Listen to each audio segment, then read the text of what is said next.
Good morning, good afternoon, or good evening, wherever you are in the world. I am just Mike, but tonight I'm the devil.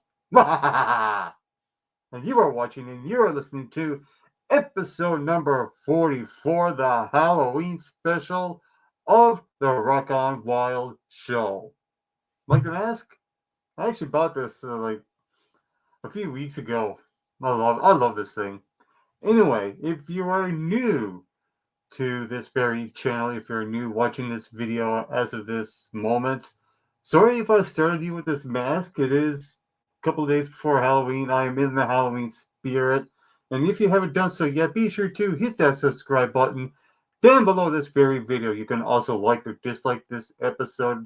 That is the Halloween special of the Rock Out Wild show. And spread the word to everyone you know. Tell your family, tell your friends, tell your coworkers, tell your acquaintances about the Rock Out Wild show, and share this episode on every single platform that you have, from Facebook, Instagram, Twitter, what have you. I am your host, Just Mike, but tonight the devil is replacing Just Mike.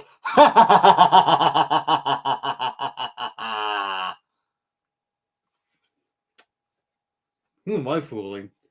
Anyway, what in the docket do I have in store for you all for the Halloween special? Well, I only have three things. For this very episode, it's going to be a little bit different. We're not going to do on this day in the world of film and television and sports and all that sorts of stuff. We're not going to do that for this episode. And I am not going to react to an old movie review of mine. We will continue those the following week after on episode 45. What I'm going to do, I'm going to kick off this very Halloween special with a topic.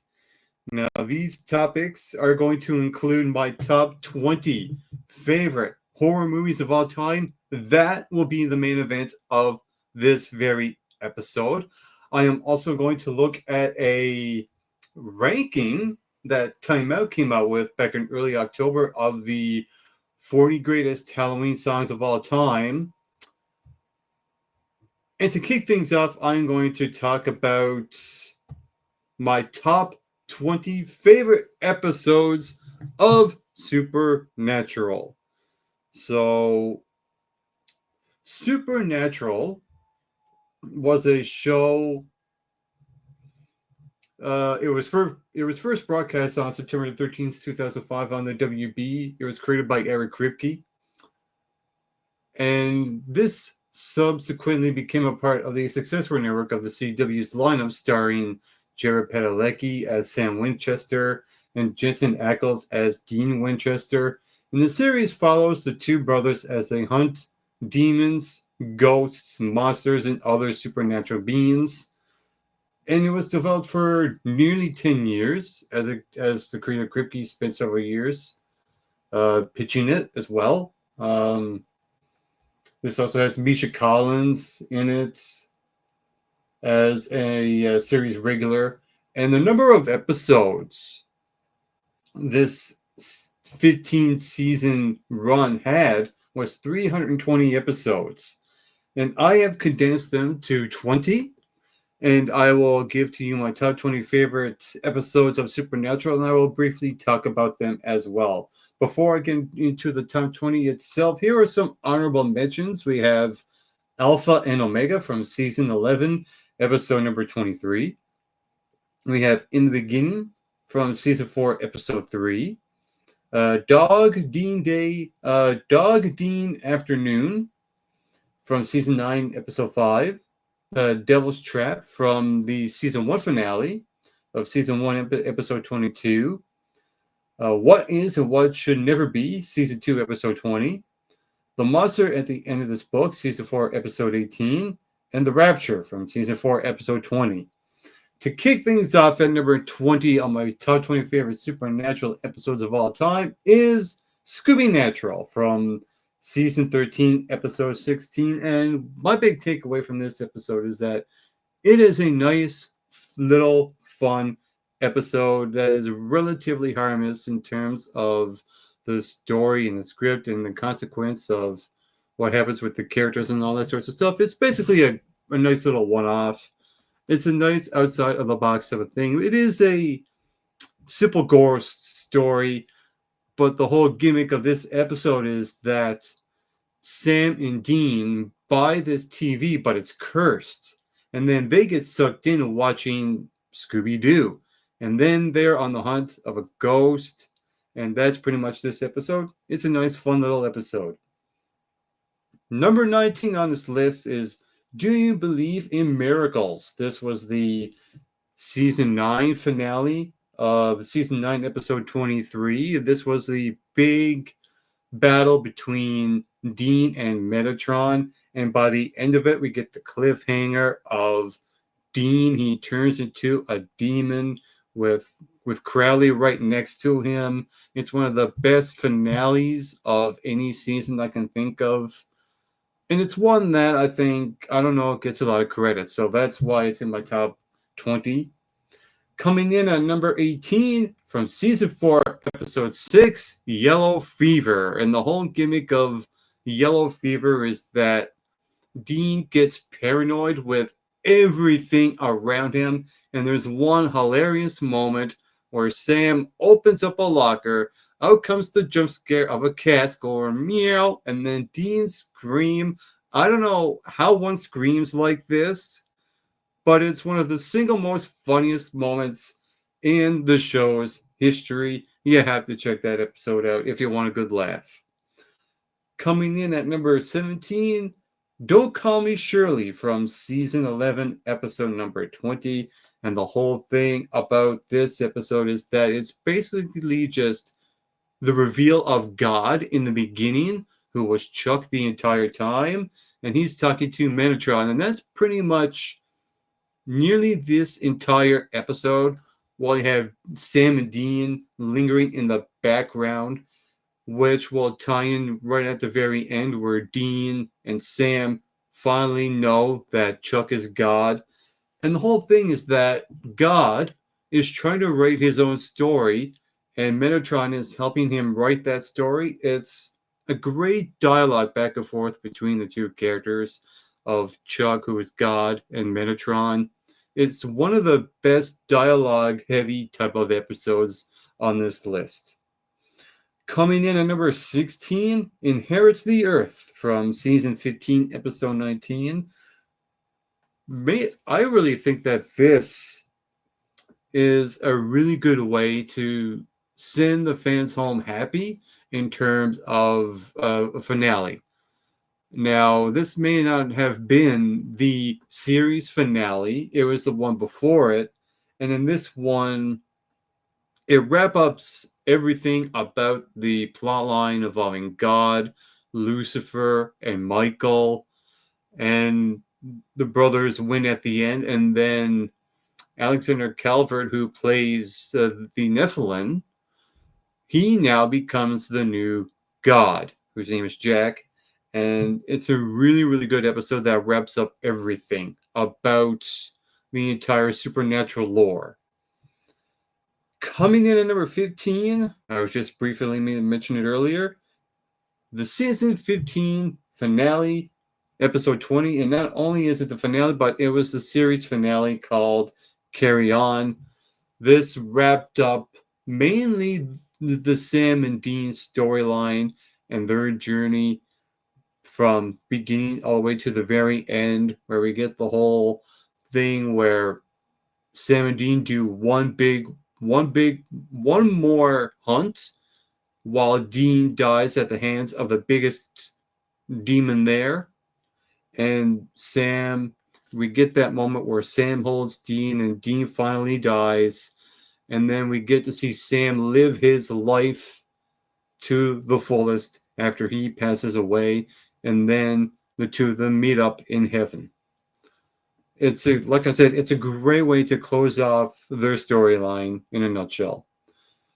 Number 14 on this list is My Time of Dying from season 2, episode 1. In this episode, their father, John Winchester, who's played by Jeffrey Dean Morgan, he makes a deal with Hazazel, who has yellow eyes, during that reign of terror in the early seasons of Supernatural, and it all culminates when John Wester he dies by the end of it, leaving Dean and Sam to themselves. And this is a way for the brothers to grow up and mature. And by the time this episode ends, it's very heartbreaking yet very satisfying as well. Coming in at number 13, the pilot episode, season 1, episode 1. And my big takeaway is that this started the entire series. We get the whole backstory of how the brothers start off and how John starts off when Yellow Eyes, the demon in question, kills off their mother. And the mother knew the demon as well, and she was the hunter in the family, tried to hunt down Yellow Eyes, but Yellow Eyes got to Sam, and he knew that Sam was going to be different, as we'll see in a much later episode on this list. And really, this set up the entire series really well here. I love the way Sam and Dean both meet years after when they have the big scuffle and then they start talking again. And by the end of the episode, Jessica, she's the one who is Sam's girlfriend, gets killed off by Yellow Eyes as we see the visual while she's up on the ceiling, and then the fire happens. And then we get that iconic scene where Sam and Dean are looking in the trunk, and before Dean closes it, and then Sam says, "We have work to do," and then we're off to the races. That's the series premiere in a nutshell. At number 12 on this list, Abandon All Hope. This was season 5, episode 10, and this was the introduction to the Crossroads Demon, Crowley, played by Mark A. Shepard, who was tremendous in his debut episode, even if it was only for a few minutes here. And the whole gimmick of this episode is that Sam and Dean gets the Colt, the gun, who can kill a lot of things except for very few, and they go try to kill Lucifer, who ultimately, at the end, when Dean shoots Lucifer in the head with the Colt, then they realize is that Lucifer cannot be killed with the Colt, and then that's pretty much that sums up the title Abandon All Hope. And we get the whole thing with Joe and the people at the bar. They get killed off as well from the Hellhounds. A great sacrifice that does not go unnoticed. And everything about this is absolutely amazing. That's why it's at number 12. Coming in at number 11, Baby from season 11, episode 4. And this was the episode that was about the 1967 Impala that Dean always drives. Sure, the episode had a generic story behind it, but what made this stand out was that every single shot and direction from this very episode was shot in the perspective of the car, the Impala. And this episode really made it feel like that this car is a character in itself. That's why this is one of the most highly praised episodes of the series as well. And now we get into the top 10 portion of this very list here. Coming in at number 10, Lucifer Rising from season 4, episode 22. The whole thing about this episode is that Sam, he's trying to kill Lilith, and Ruby is trying to get Sam to kill Lilith so that by the time Lilith dies, Lucifer now can rise. And that Lilith was the final seal. So by the end of this episode, we get to see not Lucifer himself, but the visual of Lucifer's beaming light rising to earth. So that's why that episode is at number 10. Coming in at number 9, Changing Channels from season 5, episode 8. And the whole thing about this episode is that the trickster, who we learn that turns out to be Gabriel, one of the archangels, the brother of Lucifer and Michael. Um, and he puts Sam and Dean through all these television shows, like a game show and a TV drama show, kind of like ER with Dr. Sexy. And it's all very hilarious, and they're doing all these weird, funny stuff through the TV, and it was just absolutely funny. This episode is a diamond in the rough, to say the very least. And there's one point in this where Sam and Dean are playing David Caruso, spoofing a CSI episode. It's one of the funniest things you will see in the Supernatural show. I rest my case. Coming in at number 8 on this list is Lazarus Rising.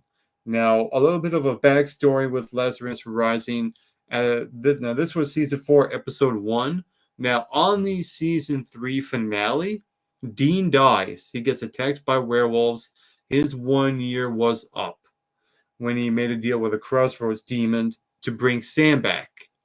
So this episode here was Dean coming back to Earth after an angel brings him out of hell, and he has no idea that this is going on at all. He gets messages from Cassiel,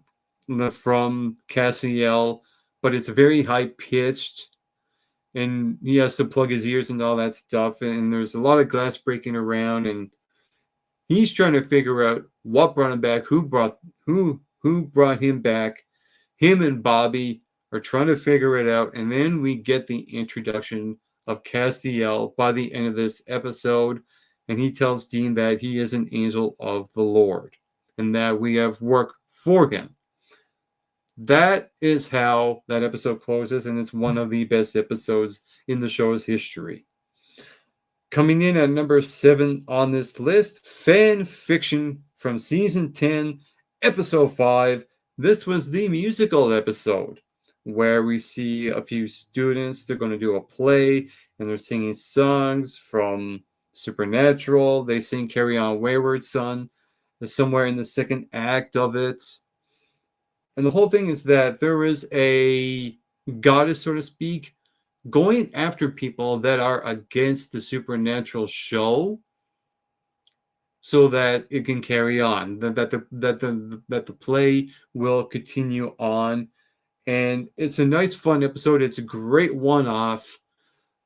Sam loves the idea of a musical and people singing and all that stuff. Dean, not so much. He's very hesitant on the whole thing. He doesn't like it.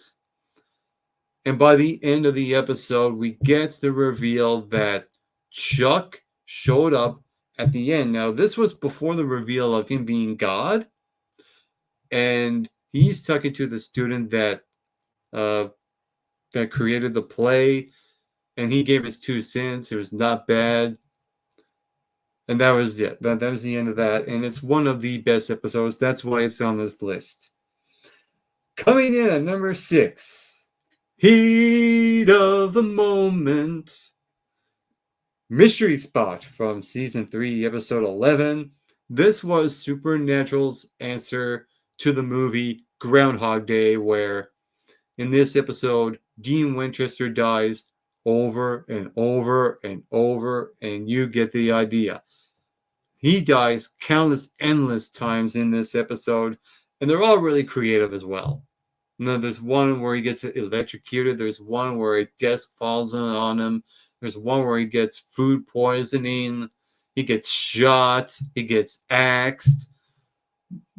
They do a lot of fun, creative stuff with this episode. And the whole thing is that after all that Groundhog Day schmozzle, Sam is trying to find Gabriel, the one that was behind all of this, trying to figure out where he's to and what he's been up to, and try to get him to bring Dean back to life. So that in itself makes this episode such a fun one, and one of the best of the entire series. Coming in at number 5 on this list, Season 5, Episode 4, an episode called The End. This was a post-apocalyptic type of episode where we get to see Dean from 2009 as this episode airs talk to future Dean from 2014 in 5 years. And the whole thing is that Dean from 2014 has not talked to Sam in 5 years. He said that he died, but wait, hold on. Lucifer took him over, and we get to see Jared Padalecki play his own spin on the devil Lucifer himself.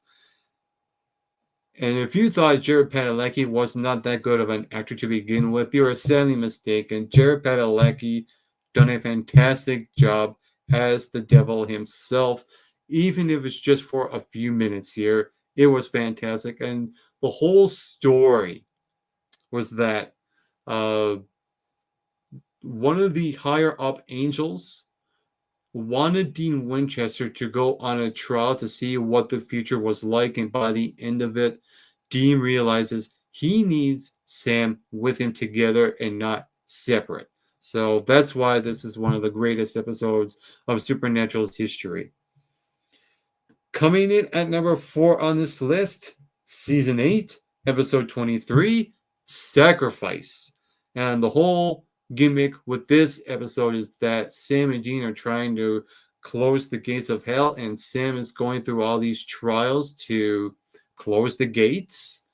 He's dosing himself with the needles, and they kidnapped Crowley, and they're trying to make Crowley, a demon, more human.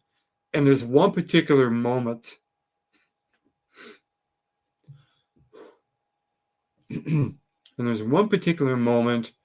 where Mark A. Shepard just gave an Emmy Award winning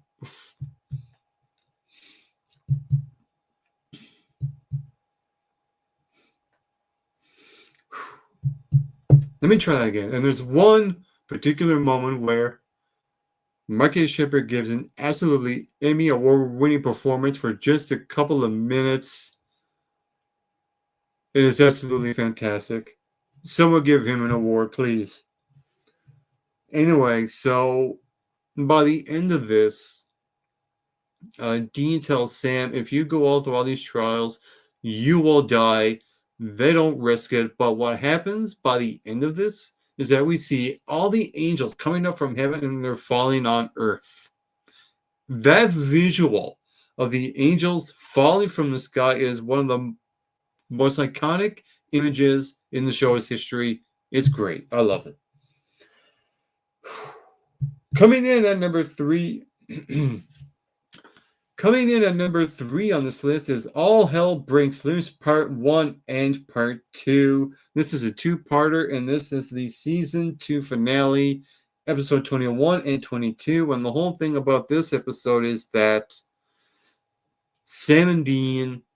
Well, first, Sam and Dean, they go to a store, you know, they go for their groceries or whatever, the pie and all that stuff. But then Sam is nowhere in sight. No one is around. Sam gets kidnapped by the Yellow Eyes demon. Now he's in this place that's in the middle of nowhere with all these other people with other special abilities. And it's all survival of the fittest. One has to live through everything here. And the others have to kill them off, wherever, how they do it. And all this results in Sam actually dying, and Dean makes a deal with the Crossroads to let Sam live. And there is also this place in Wyoming where all these demons are in this, when they're in this building and they can't get out at all. And what happens is that they have to go to this, well, not Sam and Dean, but Yellow Eyes wants to get one of his students to release all the demons from this place so that they could wreak havoc on Earth. One of them was the first demon Lilith, and also Ruby, and a bunch of others as well. And by the end of this, sure, all hell breaks loose, all the demons do get out, but Dean Winchester finally kills off Yellow Eyes, which made a really cool, satisfying moment. And the appearance of John Winchester as a ghost helping him out. It was simply fantastic. That is why it's all the way up at number 3 on this list.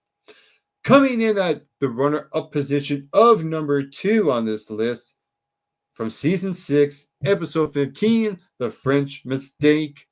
In this episode, we have Balthazar. He is trying to hide from the Archangel Ariel, and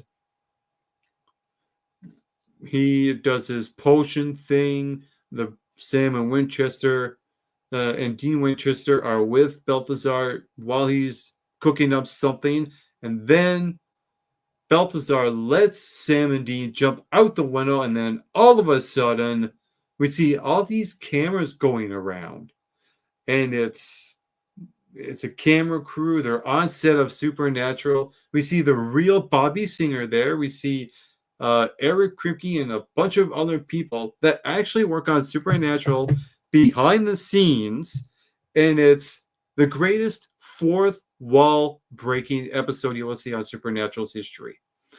You get that whole thing where Genevieve Cortez, who played Ruby back in the early seasons, come out, and Dean and Sam, who are actually through all these other people, are actually Jared and Jensen, the actors, but they're playing it as their characters, is one of the best things you'll ever see. You get that whole thing where Dean says to Sam, "You married fake Ruby," and it's one of the most iconic lines in the show's history. Everything about this is amazing. Sure, yes, eventually they do get back on in the real universe, but once they were on this whole thing, it was absolutely amazing. And there's one good moment where the creator of the show, Eric Kripke, comes in and he gets killed off by someone who's trying to go after Sam and Dean. It's kind of like their way of killing off Eric Kripke, not only as a character on the show, but behind the scenes, kill off the creator so that the new creators are working on the show. You'll see a lot of fourth wall breaking moments throughout this episode, and the whole thing of this show filming in Vancouver, Canada, is absolutely amazing. I love how Dean plays that off as well. But my number one favorite episode of Supernatural of all time, it has to be season 5, episode 22, Swan Song. This episode was the culmination of everything that was built up for the last 4 years leading up to the season 5 finale. Now, I'm going to make the comparison. I think this kind of remains true. Season 4 finale is kind of like the Avengers Infinity War, and the season 5 finale is like Avengers Endgame. I am going that far. And the whole thing with season 5, episode 22 is that Sam and Dean Winchester are trying to prevent the end of the world. You get this whole big epic finale of Lucifer and Michael in the field as they go one-on-one, but then Dean comes in with the car and ruins everything. And we get the whole visual of Michael and Sam going down into the hole. But before that, one very, very amazing moment where Sam, now Lucifer, is holding Sam hostage as his vessel, but there's a moment close to the very end where Sam finally defeats Lucifer from the inside as he's looking through the car and he's looking through his memories. He got him. He finally got Lucifer, and then he goes into the hole with Michael. Dean's all beat up and bruised from the hands of Lucifer, who is played by Jared Padalecki, and Cassiel gets killed off, but then he comes back new and improved. He heals Dean up, and we get the visual right at the end, even though Sam is in the hole, but all of a sudden, no, he's back, but he's a little bit different. But we don't know what it is. As it turns out, in season 6, he came back soulless. But that episode, in season 5, episode 22, to me, I think is the single best episode of the entire series. That is why it is my favorite episode of the entire series as well. That is my top 20 favorite supernatural episodes of all time. Let's go on into the next topic in this Halloween special. I'm going to present share screen and let's look at this list here. Now, this is an article from TimeOut and it's the 40 greatest best Halloween songs here. Let's go through all these here. And it says here, as the night turns darker and the air feels cooler, it can only mean one thing. Spooky season is upon us. The pumpkins are carved, the costumes is finalized. There's only one thing left to sort out, a Halloween playlist that goes hard enough to have the afterlife dancing along too. When it comes to Halloween anthems, there are some stone cold classics that have soundtracks to the spooky season for decades. We're looking at you, Thriller and Ghostbusters. But in recent years, in a new generation of pop ghouls have served up anthems, befitting All Hallows Eve from Olivia Rodrigo's ex-boyfriend, bleeding her dry to the bewitching melodies of Mother Monster, via the smooth tones of some immaculately styled K-pop demons. Ironically, Halloween playlists have never felt more alive. So let's take a look here. We have Abracadabra by Lady Gaga. It says when it comes to a spooky pop spectacle, Mother Monster has a fair few in her repertoire that benefits this season nicely. But for our list, we're under the spell of her bewitching floor filler, Abracadabra, with its stomping beats and soaring refrain, sure to blow out the cobwebs at Halloween parties across all physical and metaphysical realms. Wands at the ready. Then we have Somebody's Watching Me by Rockwell. While Rockwell's 1983 hit Somebody's Watching Me wasn't necessarily made for the spooky season, its eerie nature makes it a certified Halloween hit. Paired with increasingly paranoid lyrics and synth sounds, the song's music video leans into the haunted theme even further, decked out with ghosts, ghouls, and unsettling characters. While Michael Jackson on the hook and Jermaine Jackson on backup vocals, how can this not be a part of your Halloween mix? Then we got Vampire by Olivia Rodrigo. Calling someone him Zach Baya, a bloodsucker and a fame effer, is pretty inspired. And that's not even the best part of Olivia Rodrigo's Vampire, an epic pop song split into 3 parts, making it Gen Z's equivalent to Bohemian Rhapsody. I wonder, I never actually listened to this yet. This is an explosive exploration into heartbreak, failure, and full-on rage. The girlies are all said to be screaming, "You sold me for parts, and you sunk your teeth into me this year, and while we aren't all rich, famous, and conventionally beautiful ex-Disney stars, we can relate to this experience." Then we have Disturbia by Rihanna. Rihanna's 2008 classic still holds up as a Halloween banger. There is an even horror movie-like scream in the first few opening seconds for maximum impact. Making famous by earworm hook of Bum Bum De Bum, the song has an eeriness to it thanks to the twisting melodies and Rihanna's verses of "It's a thief in the night to come and grab you. It can creep up inside you and consume you." While she's actually singing about is a mystery, but it'll get you rolled up and ready for a night of spookiness. Goo Goo Muck by the Cramps is next here. Goo Goo Muck has always been a Halloween banger, but it has a massive resurgence last year at the backtrack to Jenna Ortega's iconic dance, which she apparently made up herself, as Wednesday Addams in the 2023 Netflix horror series Wednesday. Whether or not the Cramps planned for this rock and roll banger to be a Halloween go-to, it's long since been considered one. with its lyrics of turning into a Google muck, whatever that is, when the sun goes down and hunting people to eat. And Wednesday Adams, she says, cementized it. We're afraid. She cemented it, I mean. There Will Be Blood by Kim Peters is up here.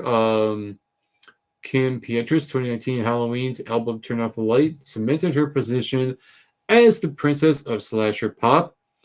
It's the seductively sinner single, There Will Be Blood, with its lyrics of impending doom, chasing down its victim over a production of club rocking synth and beats, which twinkles under the full moon the brightest, just like the surviving characters in Scream. No matter how much you are warned, you'll keep coming back for more.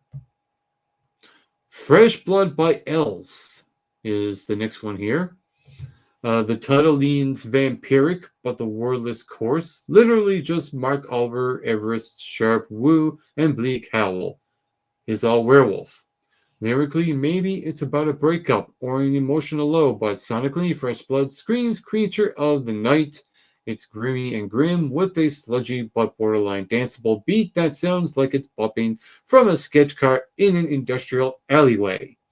It's no wonder it's become a go-to track for true crime and supernatural shows. Strange Things Are Happening Every Day by Yola.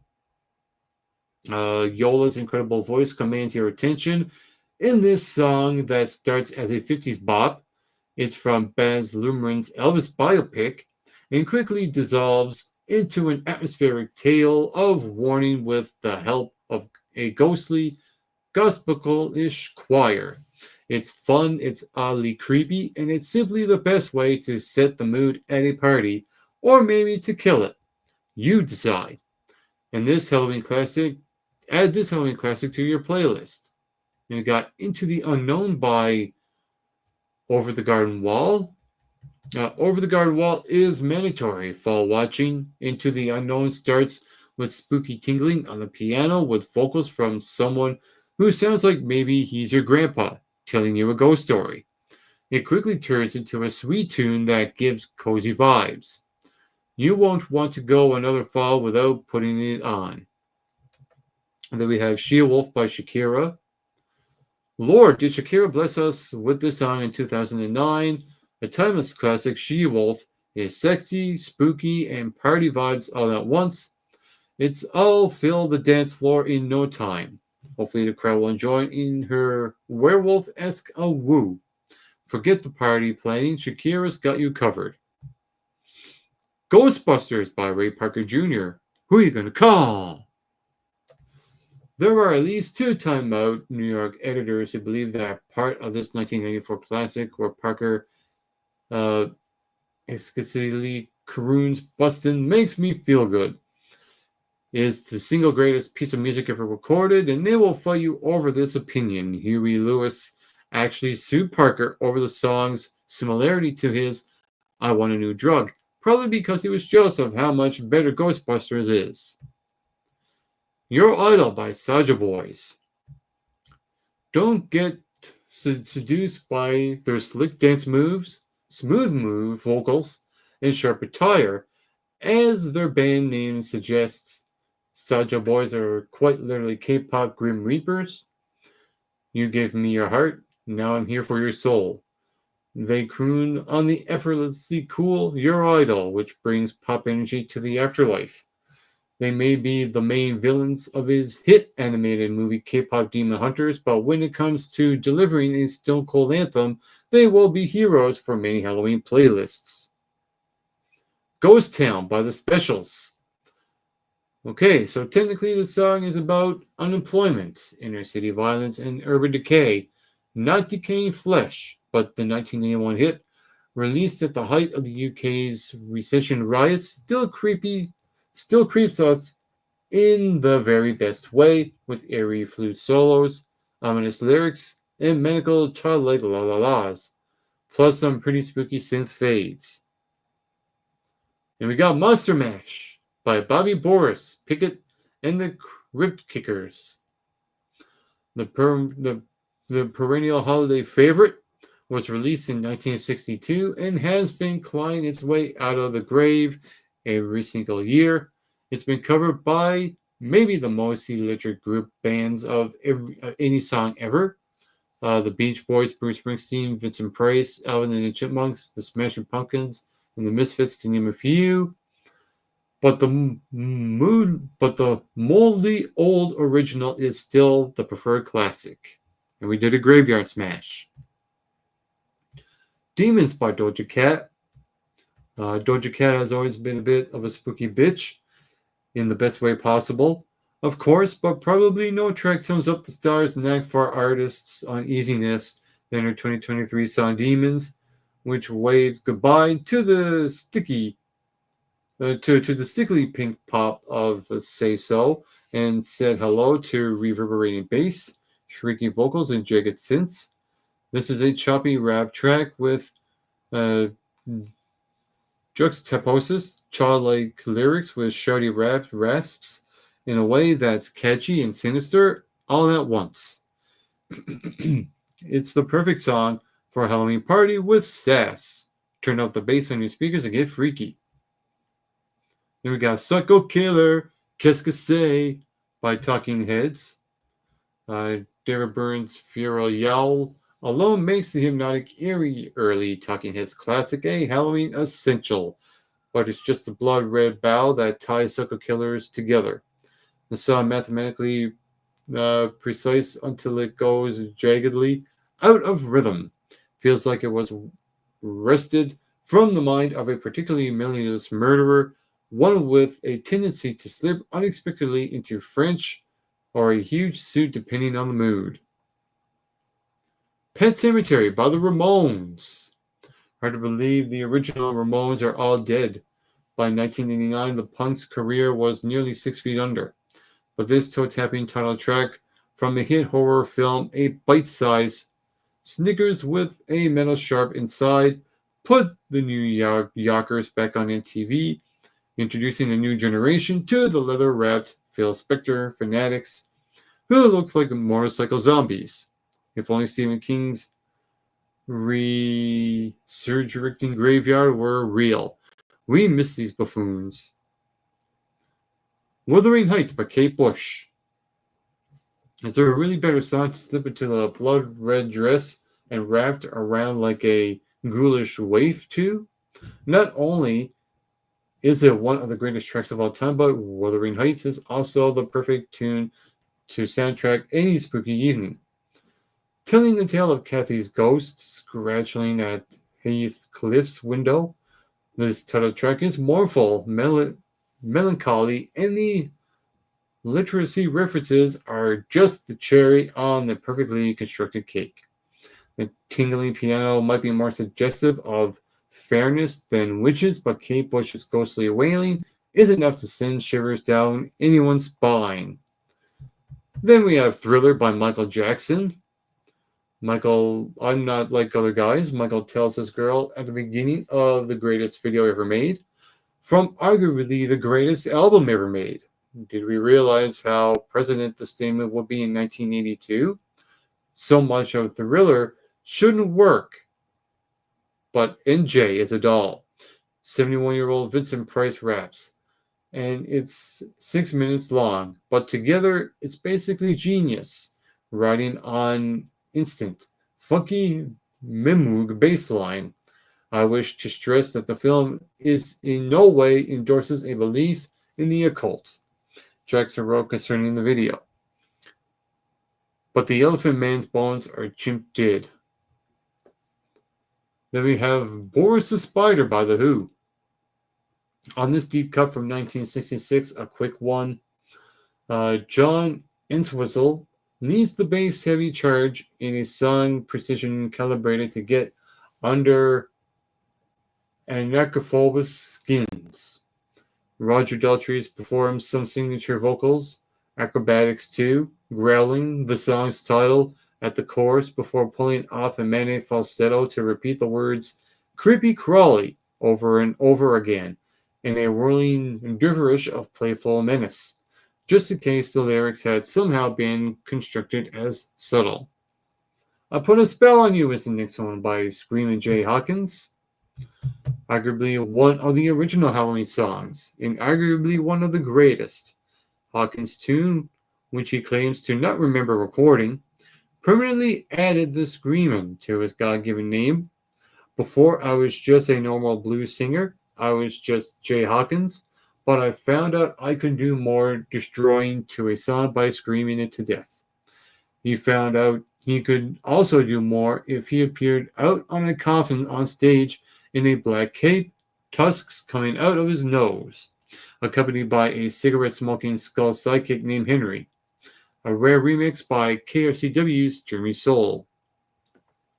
Then we have Supernatural by Curon, French 1970s musical icon Marc Curon created this frightening, for then at least, vision of a not too distant sci-fi future where escaped mutant creatures created in a lab to end human starvation have rebelled against their makers to a disastrous effect for all.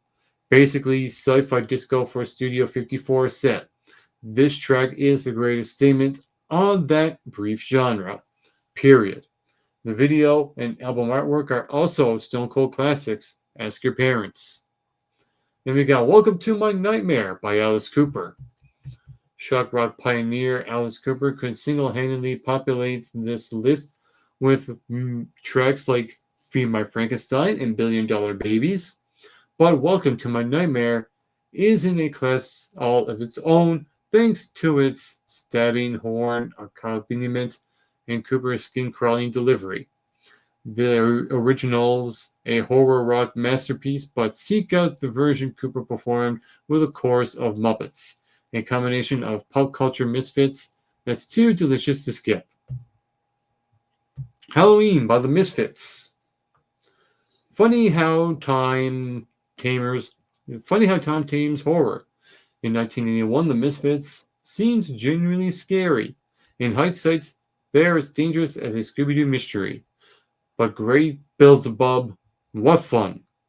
Candy apples and razor blades.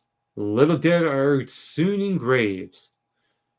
Croon's Glenn Dangs, somewhere between an Elvis impersonator and an amateur MMA fighter. Skulls might be better, spook the kids today, but this noir pop is on point like Jerry Only's hair. Dracula by Gorillaz. This cartoon trope remains the greatest evidence of Damien Albarn's splinf habit. A bonus cut from the band's 2001 debut, Dracula conjures voodoo vibes with a deep dub groove. Everybody party time. Some of us will never sleep again. Albarn sings, staring down the dawn with bloodshot eyes. An all-night bender is the closest thing we have to feeling undead. Then we have Red Right Hand by Nick Cave and the Bad Seeds.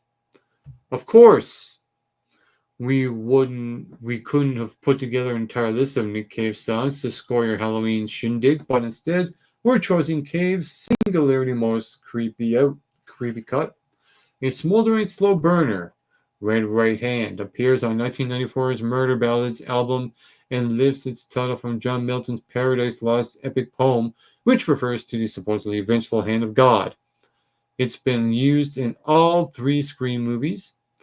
Such is its spook factor. Show off your vampirist moves on the dance floor as you shimmy along to its rumbling drums, clanging bells, and Cave sinister lyrics. Then we got Vampires by DJ Touche.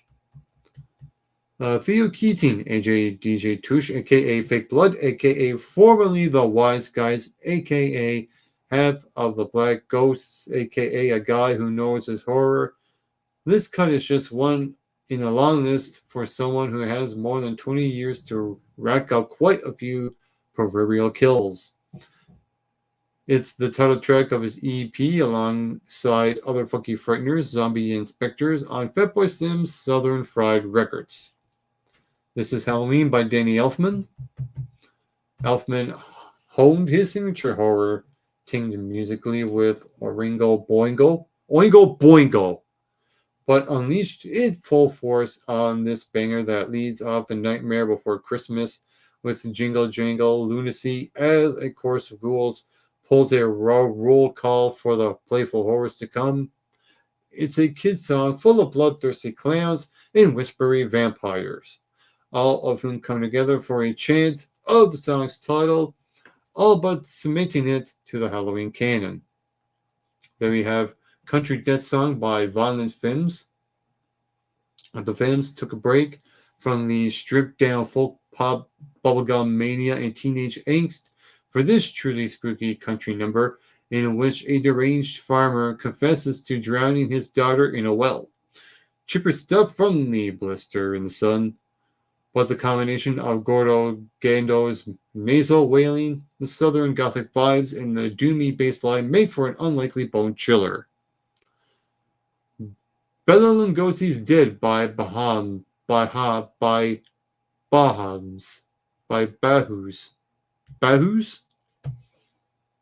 Bela Lugosi's Dead. So, yeah, that's pretty much that song there. Then we got Surfing Dead by the Cramps. I'll probably just skim some right through this. Then we got Season of the Witch by Donovan. And there's a little thing there. People Are Strange by Echo and the Bunnymen. If you can commit a bit of sacrilege at Halloween, then when can you? We're choosing Echo and the Bunnymen's 1987 version of the song over the Doors original, partially because the covered soundtrack cult 80s vampire movie The Lost Boys, but also because it kicks ass with its dramatic pauses, spooky piano horches, and that ending. Hell's Bells by AC/DC, you know that song. We got Vampire Nightclub by Art Department, which is now just number 19 boss Johnny White going solo, but at the time also included Canadian house legend Kenny Glasgow, linked up with the ghost of Sex Traveler, passed on vocals. It's not until halfway through the face melter that it dawns on you that the title may be a double entendre that you're not unsure that you completely get. We've got Tubular Bells Part 1 from Mike Oldfield. Looks like it's something from The Exorcist there. If you're looking for something to get set in the mood, throw on 1973's track, Watch Everyone's Hair Stand on Its End. At least everyone who's seen The Exorcist. What could have been a beautiful orchestral piece is instead insinuously and inequitably tied to images of projectile vomit and bloody crucifix masturbation. Oh well, happy Halloween! Supersia by Goblin. And we have Werewolves of London by Warren Zevon. Don't Fear the Reaper by Blue Oyster Cult. A Nightmare on My Street by DJ Jazzy Jeff and the Fresh Prince. And I'll actually read this part here. According to Will Smith's Freddy Krueger is a David Letterman fan who burnt up like a weenie and the weirdly wears the same hat and sweater every day, even when it's not hot out. The 1988 track Stack Smith's story of his encounter with Fred over his hip-hopified mix of a number on Elm Street's theme song, making for a party-friendly if rather long-winded ghost story. And I do believe that is about it. Yeah. So that was pretty much the list of the 40 greatest Halloween songs to go on your playlist. We're about 50 minutes in, and I think it is time, actually 54 minutes in. What perfect time to talk about the main event of this very episode. Now, for the main event, I will be talking about my top 20 favorite movies my top 20 favorite horror movies of all time, seeing as that we are in the spirit of Halloween, and this is something I've been meaning to talk about for a while. I think it's only fitting on the Halloween special that I talk about my top 20 favorite horror movies of all time. So let's get this underway, shall we?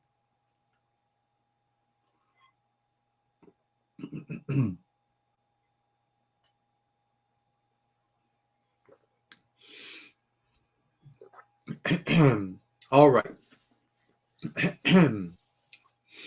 So here are my top 20 favorite horror movies of all time.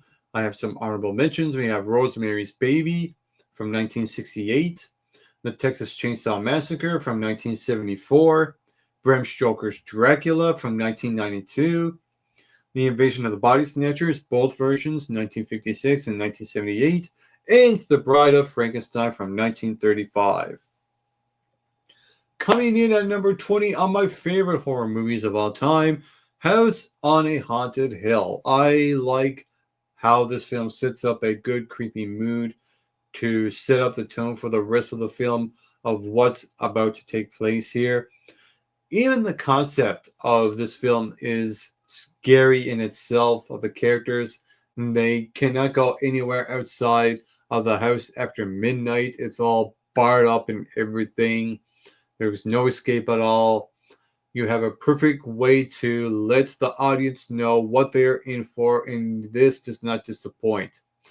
Vincent Price is in this, and he has a sneaky, dark sense of humor, and he's really good in this movie. There is a cheese aspect that kind of does pull you out a little bit with the way the acting is and the way the horror elements, or in the way the horror elements kind of play out at times, but the real selling point for me with The House on the Haunted Hill from 1959 was with the trying to figure out what's going on, the game of Clue, and that this is a very suspenseful movie in that regard.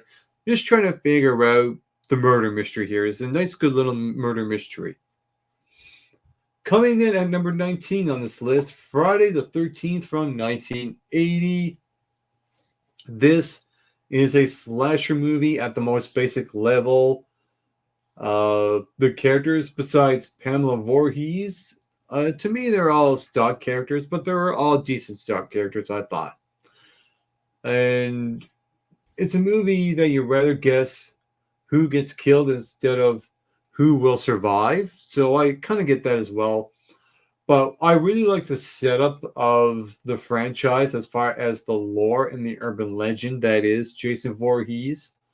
I love that the lore at the basis of Jason, even when he only shows up at the very end here, I love that ghost story that comes to life aspect to it. I even love the classic whodunit murder mystery to the story as well. It adds the suspense and mystery about it. You never see who the killer is until the reveal by the end of it.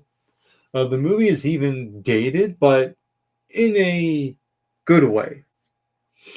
And I thought that was the beauty of it. It's a product of the 80s and it belongs in the 80s. Coming in at number 18 on this list is Carrie. When it comes to this being a horror movie, it's one of the most scariest horror movies I have ever seen, and it still holds up to this very day, I think. The acting, for the most part, is absolutely magnetic, and from Sissy Spacek, and especially from Piper Laurie, the cinematography has this dreamlike quality that is very compelling, that has so much horror to it. And Carrie herself, she does not have a great life at all. She is constantly being teased and bullied by her peers at her high school. She is constantly being abused by her crazed religious mother. And she starts developing telekinesis powers, in which this creates a great recipe of easily the most sympathetic character in the film's history. I love that character of Carrie so, so much. And that third act, the final part of the film, the way it all builds to have this big crescendo, is the best thing you'll ever see in any horror movie. Coming in at number 17 on this list is Misery.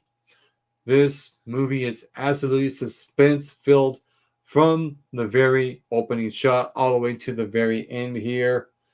It's psychologically disturbing and painfully real. It delivers it all in spades, and it has a very satisfying ending to it.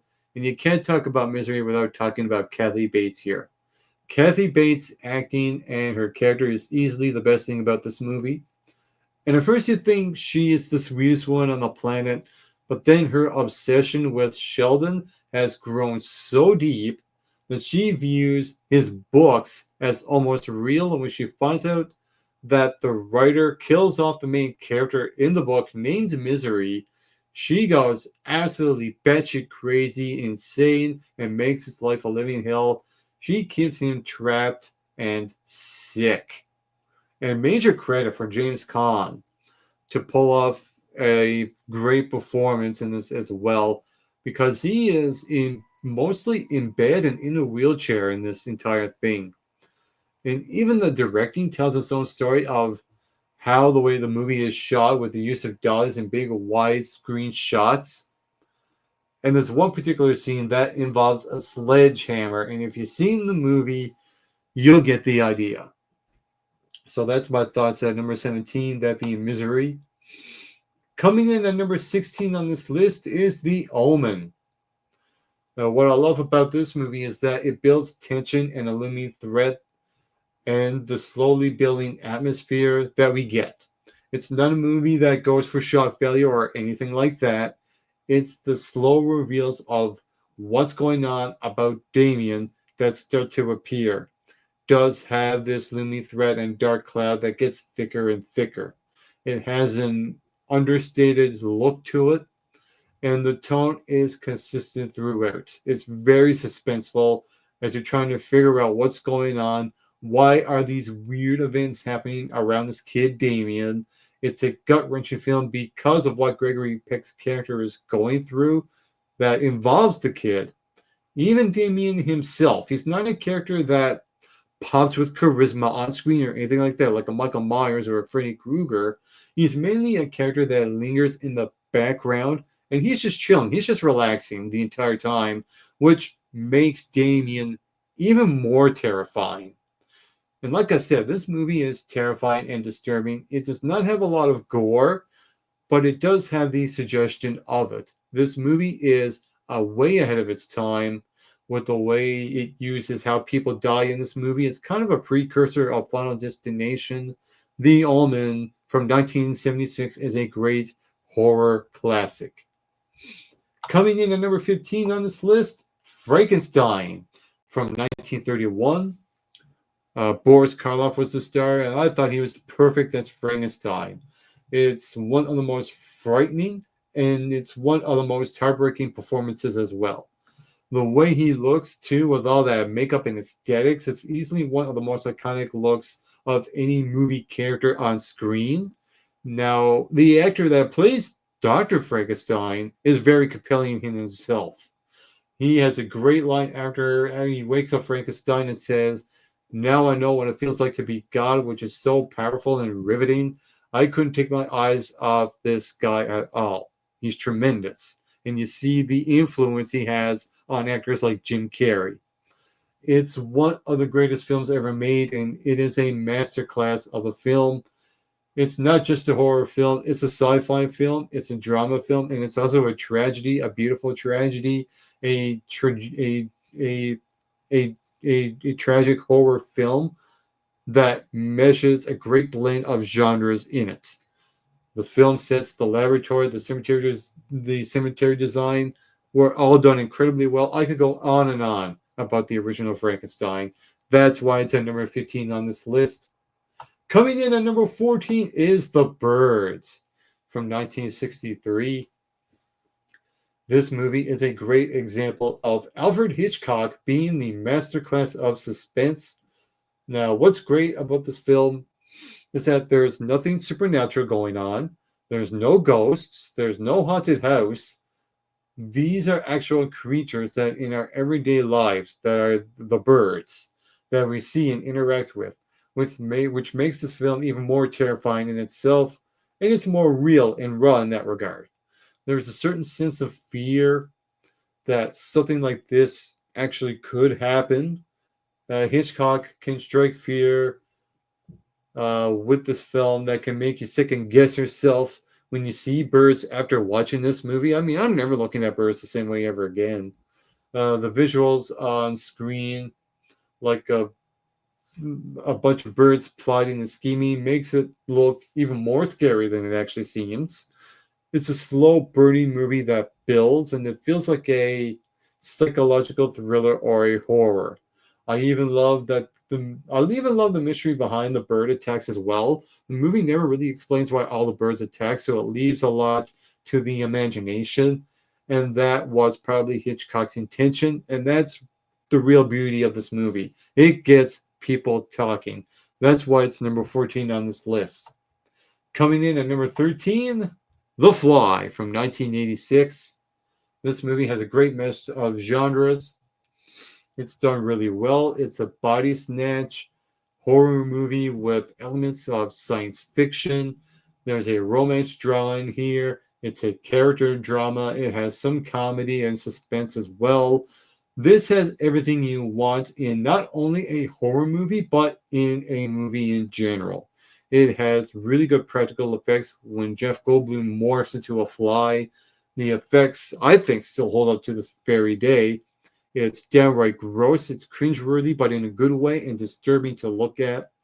It knows how to build tension and terror, and it's done in an unsettling way, and it leaves a lot to the imagination. And Jeff Goldblum, I think, in this movie is absolutely eccentric scientist with charisma through the roof here. He is fantastic in this movie. This is the role for Goldblum as the Fly. It is tailor made for him. He looks the part, he acts the part, he looks like the Fly, and he owned that role. Speaking of owning roles, coming in at number 12 on this list, The Phantom of the Opera from 1925. I'm not going to talk too much about this movie. It is a silent era movie, and it's awesome. You should watch it if you're a fan of horror movies. And this movie works as a haunting piece, and the passage of time has helped it tremendously, I think. It's amazing that this 100-year-old movie can still hold up from a horror movie standpoint. There's just something unnerving and unsettling about watching this silent era film. The Phantom himself, once he reveals his true face, he is scary and he can cause nightmares. This whole movie has creepy written all over it. Now, I did watch the 1925 version, so it does have a slow paced vibe to it.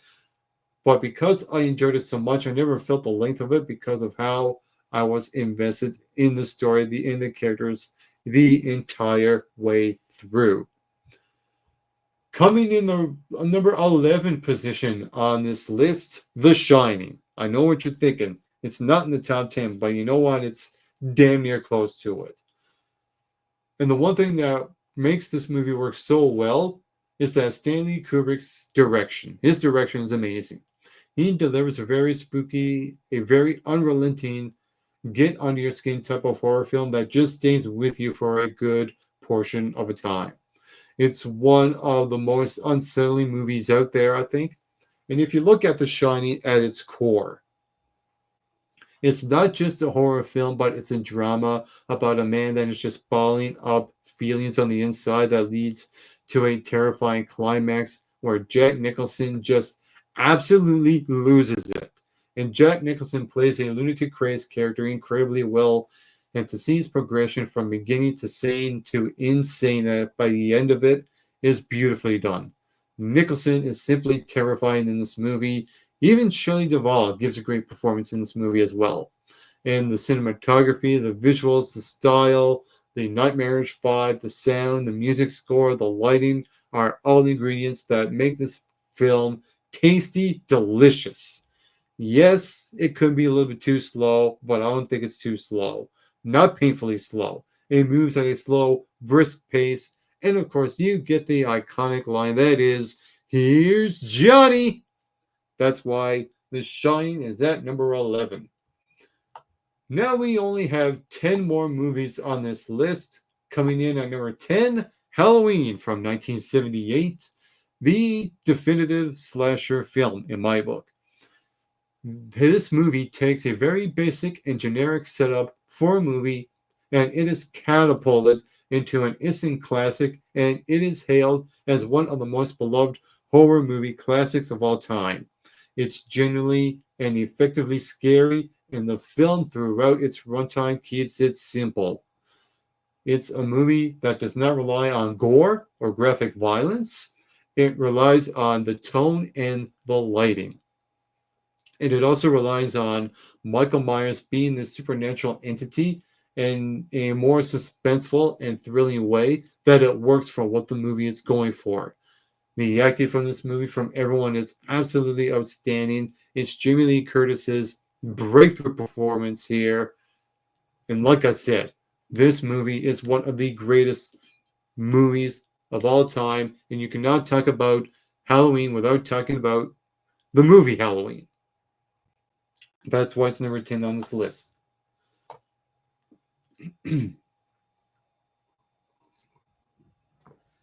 Coming in at number 9, dun is Jaws. Jaws from 1975. This is a movie I think never gets old. It only gets better with age. It's the first of its kind. It's the first big blockbuster film. It's not just about a killer shark. It's not just about a fun adventure. It has quite a bit of heart to it. And it has real genuine characters that are likable. And you care about the characters. That's why the movie works so well. It has comedy, it has drama, it has suspense, all wrapped into one masterful film. It's a mesh of various genres that all blends in well. And the way the shark looks, it's very imposing. And it always feels special when the shark shows up on screen. Oh, and the music score by John Williams. It's simple and it's effective. Coming in at number 8 on this list, Dracula from 1931. This movie has a very creamy atmosphere, and the production design for Dracula's castle is absolutely stunning. Bela Lugosi is naturally creepy as Dracula. I like the acting in this. It's very old school, and it fits with the times, and it fits within the movie as well. And I like that the movie is quiet and slow-paced, which gives it its creepy vibe and suspense about it, and it works for the atmosphere surrounding the movie. Bela Lugosi himself, to me, he is the perfect Dracula. He is what Dracula should be. That's why it's at number 8. This defines a classic. Coming in at number 7, A Nightmare on Elm Street from 1984. Freddy Krueger himself. Let's talk about him, shall we? Freddy Krueger is still one of the most iconic horror movie classic villains to this very day. From the burns on his body, the fedora, the Christmas sweater, to his weapons of choice, everything about Freddy Krueger is outstanding, and it's the best thing about this movie. He's not in the movie all that much, but his presence is felt throughout the entire runtime. He is creepy and sinister to the very core. Also, the movie in general feels more like a psychological horror film than a slasher film because of the way he uses dream and nightmare sequences and the fear that comes along with it. The whole idea about Elm Street is that if you sleep, you will die by the hands of Freddy Krueger, and that idea, I think, is felt tremendously.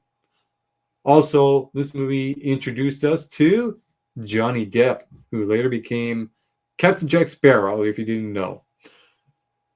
Oh, and the double ending. I will talk about the double ending here. Now, apparently there was 2 different battling ideologies from 2 different directors here. There's one ending that's very satisfying, but then it was undercut with a continuation of the series. Where do I stand with the ending? I think overcoming the obstacles was the better way to go. This could have been a one-off, I think. But we did get a franchise out of it. That's something. But to me, a more satisfying ending with this movie, I think, is the better ending. So, we got 6 horror movies left. What do we have? Well, number 6 on my list of my top 20 favorite horror movies of all time, Alien from 1979. To me, this is a revolutionary movie from a special effects standpoint, from a concept standpoint, and it's a movie that still works well in today's standards. This movie is so suspenseful, it makes you feel like you are on the ship with these characters trying to survive this xenomorph coming after them. Also, the way the alien looks, it's gross. but it's outstanding. It's imposing, it's terrifying, and can sometimes have this weird sexual vibe about it. It's weird and disturbing. It's not shown all that much, which makes it even more terrifying. But it's everything you want an alien to be in a serious, dramatic alien movie like this. All the characters in this film I thought work very well. They have great chemistry together, led by Sigourney Weaver later on. She's kind of like in the group in the beginning, but then Sigourney Weaver kind of plays it into her like she is the star in it, and it all feels like a real lived-in universe, even though it's only a small part of it.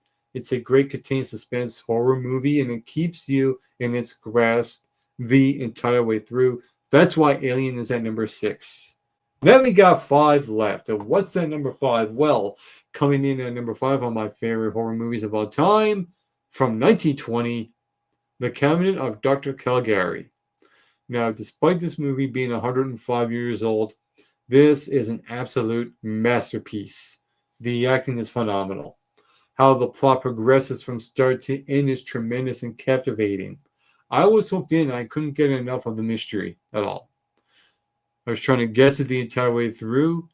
The I'll tell you. Hang on, just a second. The elements of drama, horror, and crime all blend together very nicely here. The set designs and the color palettes, the way shadows were used, the cinematography are all top notch for a movie that's over a century year old. The music in this movie is magnificent. And the movie is a perfect example of you don't need jump scares to have a terrifying movie. This is a great example of it. This is the purest definition of a horror classic. Coming in at number 4 on this list, John Carpenter's The Thing. This movie, to me, has the best practical effects in a movie I've ever seen. From the dog to the thing coming out of a human skin, everything. It's all outstanding. And it's all a great game of Blue's Clues as well, where you have a whole bunch of characters in it, led by Kurt Russell and Keith David. And it's a great guessing game of who is this thing? Who is the alien? You don't know who to trust, which creates the suspense and tension through every single person. Even behind the scenes, the cast and crew did not know who the thing was, so it adds a sense of realism to the movie as well. Also, where the film is shot in location in Canada is very cold, very isolated, so you get that sense of everyone is all alone in this. Also, the ending. I love the ending in this. Why is it called The Thing? Because no one knows what the thing is, and that's the beauty of it. Number 3 on my favorite horror movies of all time, Psycho from 1960. One of the most influential movies ever made. This story is very enticing of how the way it plays out in a remote location in the middle of nowhere, where there is something horrible happening behind the scenes. Now, I love the way Norman Bates was portrayed in this movie. In the beginning, he seems like a very charming and likable guy, but once the switch happens, he's evil, he's sinister, and he's one of the best movie villain characters of all time. And while the violence is tame compared to films after this, it does not take away of how suspenseful it is, and it does not take away the surprise elements this film has as well. And it's horrifying of what the film suggests. It leaves a lot to the imagination, and it does not let up until the very end as well. There are only 2 horror movies left, and you can pretty much narrow it down and probably guess what these 2 movies are, and I will talk about them. Coming in my runner-up position at number 2 on my top 20 horror movies of all time, from 1922, Nosferatu. It is amazing how this 103-year-old movie still holds up to being one of the creepiest, if not the creepiest horror film ever made. That just shows that the people working on this film poured out all their passion to make this work, because that creepiness, that sense of dread is felt throughout its entire runtime. Nosferatu's presence is also felt the entire movie as Max Schreck as the vampire is still to this day the best portrayed vampire in film. And for this being a silent film, the acting from everyone is outstanding. They all have to use German expressionism because there's no dialogue, so it's a silent era movie. And the way the film is shot has this old vibe that makes the vampire feel old, and the entire movie in general old as well. Sometimes what's old is new, and you cannot beat the original. That is 1922's Nosferatu. But there is only one movie that stands the test of time, one horror movie that still remains the king of horror movies. My number one favorite horror movie of all time from 1973, The Exorcist. This movie is a revolution. This is a groundbreaking true classic. It's horrifying, it's unsettling, it's unnerving, it sticks and lingers with you. A very eerie, haunting, chilly vibe. The exorcism itself is absolutely insane. They go all the way with it. They do not let up here. The story kept me engaged the entire way through. It feels grounded. It has a great slow burn effect. It takes its time, especially the exorcism portion of this movie. They take their time with it. In fact, they take so much time that exorcism scene itself is one of the most iconic exorcism scenes that's often imitated but never duplicated. The acting and the characters kept me engaged the entire way through. They do not make horror movies like this anymore, and it's one of the most important movies of all time as well. That is my top 20 favorite horror movies of all time, and this has been the Halloween special of episode 44 of the Rock Out Wild Show, the Halloween special. I'm going to leave you all with a quote, and it goes something like this: the oldest and strongest emotion of mankind is fear, and the oldest and strongest kind of fear is the fear of the unknown. That was a quote by H.P. Lovecraft. I am your host, Just Mike, and this has been the Halloween special of episode 44 of the Rock Out Wild Show. And on a final note, to all of you watching and listening to this all around the world, get plenty of rest and always do your best.